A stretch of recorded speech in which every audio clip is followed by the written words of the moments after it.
οδήγηση μοτοσυκλέτας σε ελεγχόμενο περιβάλλον είναι απαραίτητη, ούτως ώστε να μπορεί ο οδηγός να εξασκήσει και να εφαρμόσει τις γνώσεις του, να βελτιώσει τις ικανότητές του και να ολοκληρωθεί σαν αναβάτης μοτοσυκλετιστής. Αυτό μπορεί να επιτευχθεί μόνο στην πίστα, όπου η ασφάλεια είναι στο μέγιστο βαθμό και όχι φυσικά στους δημόσιους δρόμους. Ο μηχανοκίνητος αθλητισμός του ΡΙΚ 2 φιλοξενήθηκε για 3 μέρες στην πίστα των Σερών. Είναι κάτι το οποίο κάνουμε εδώ και κάποια χρόνια με τα παιδιά εδώ, με τον Κώστα τον Δάλα, ο οποίος είναι υπεύθυνος του Track Bike GR.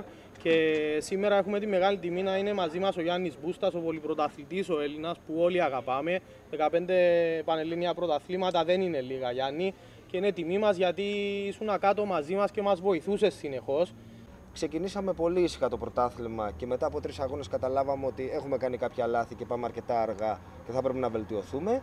Αλλάξαμε λίγο τα λάστιχά μας και κάποια άλλα πράγματα, βελτιωθήκαμε αρκετά και μετά αρχίσαμε και κερδίζαμε όλους τους αγώνες και έτσι κερδίσαμε και αυτό το πρωτάθλημα που νομίζω ότι ήταν, ίσως να πω, πραγματικά ήταν το καλύτερό μου. Ήταν το καλύτερό μου γιατί το έζησα πολύ όμορφα με τα παιδιά, δηλαδή ο Κώστας, οι συνεργάτες μου, ο Μάνος, ο Πετρόπουλος που είναι μηχανικός και όλα τα υπόλοιπα παιδιά. Περνάγαμε καλά.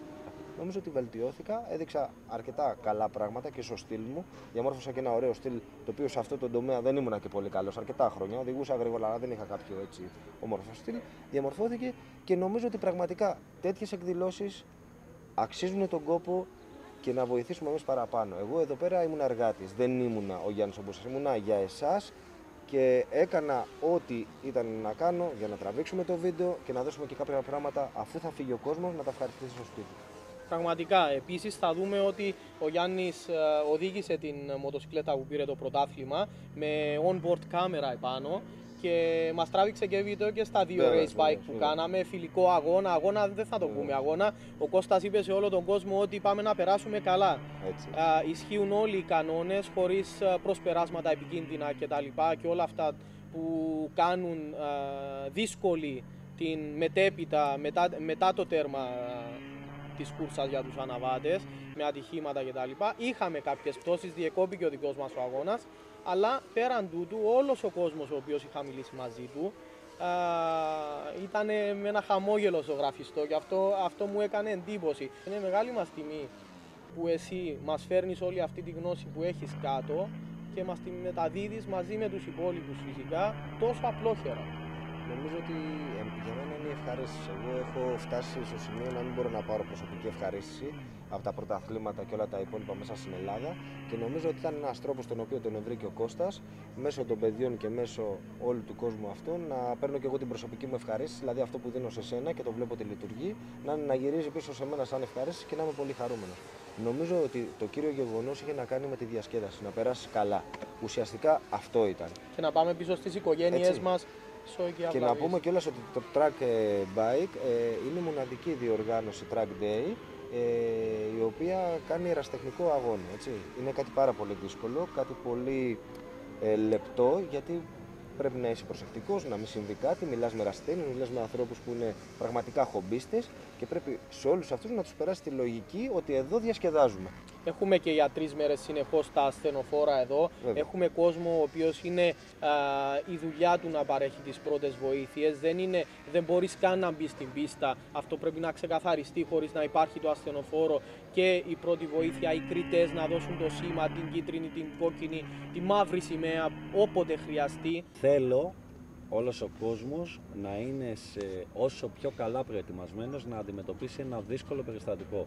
Γιατί το μεγάλο λάθος που κάνουν όλοι σε αυτό το κομμάτι στην Ελλάδα το παίρνουν πολύ ελαφρά και δεν θέλει κάτι, δεν χρειάζεται κάτι πολύ σύνθετο για να έρθει σε μια πολύ δύσκολη κατάσταση στην πίστα. Με μια απλή πτώση, έχει συμβεί και σε εμάς, με μια απλή πτώση, αν δεν τη χειριστείς άμεσα και με τον σωστό τρόπο, με τους σωστούς ανθρώπους, μπορεί να έχουμε μεγάλο πρόβλημα. Και αυτό είναι κάτι το οποίο θέλω να το αποφύγω. Στους κανόνες ασφαλείας δεν κάνουμε κανένα πισωγύρισμα, δεν κάνουμε καμία υποχώρηση, ούτε εκπτώσεις. Όλα πρέπει να είναι ένα ασφαλές περιβάλλον, η πίστα είναι ένα ασφαλές περιβάλλον, είναι ένας χώρος στον οποίο διασκεδάζουμε, μαθαίνουμε και φεύγουμε από εδώ με το χαμόγελο όπως είπες, με νέες εμπειρίες με καινούργια πράγματα, με νέες γνώσεις. Ένα τελευταίο είναι ότι βγαίνοντας έξω, πολλοί κόσμος δεν οδηγεί μηχανή ξανά, εκτός πίστας. Είναι πολλοί κόσμος όμως που καβαλάει καθημερινά. Έχει ανταπόκριση αυτά τα πράγματα που μαθαίνουν εδώ έξω στο δρόμο? Θα Όλα. γίνει δουλειά? Όλα. Αυτό είναι μεγάλη απορία σε πολλοί κόσμο. Όχι στον ίδιο βαθμό, αλλά όλα. Η τεχνική οδήγηση είναι ίδια, είτε είσαι στην πίστα είτε είσαι στον δρόμο. Ο Γιάννης, που έχει πολύ μεγαλύτερη εμπειρία από μένα σε αυτό το κομμάτι, μπορεί να στο επιβεβαιώσει. Δεν αλλάζει τεχνική, αλλάζει ο βαθμός και η ένταση που τα εφαρμόζεις όλα αυτά. Δηλαδή, αυτές τις κλήσεις δεν θα τις έχεις στον δρόμο. Αυτό το φρενάρισμα το τελευταία στιγμή, στο τέλος της ευθείας για να στρίψεις, πάλι δεν θα το κάνεις στον δρόμο. Δεν υπάρχει λόγος. Οδηγάς 2 σκαλιά κάτω. Αλλά όλες αυτές τις τεχνικές, ο τρόπος που οδηγούμε, το που κοιτάμε, το που φρενάρουμε, το που πάμε στο εσωτερικό της τροφής, πότε σηκώνουμε τη μοτοσυκλέτα στην έξοδο, όλα αυτά έχουν εφαρμογή και στον δρόμο φυσικά. Η συμμετοχή μας στο τριήμερο Track Bike GR έγινε πραγματικότητα με τη χορηγία της Χάρης Πίτσας στη Λευκοσία. Η οδήγηση μοτοσυκλέτας στην πίστα αλλά και στο δρόμο πρέπει πάντα να γίνεται με την κατάλληλη προστατευτική ένδυση και υπόδηση και φυσικά το προστατευτικό κράνος.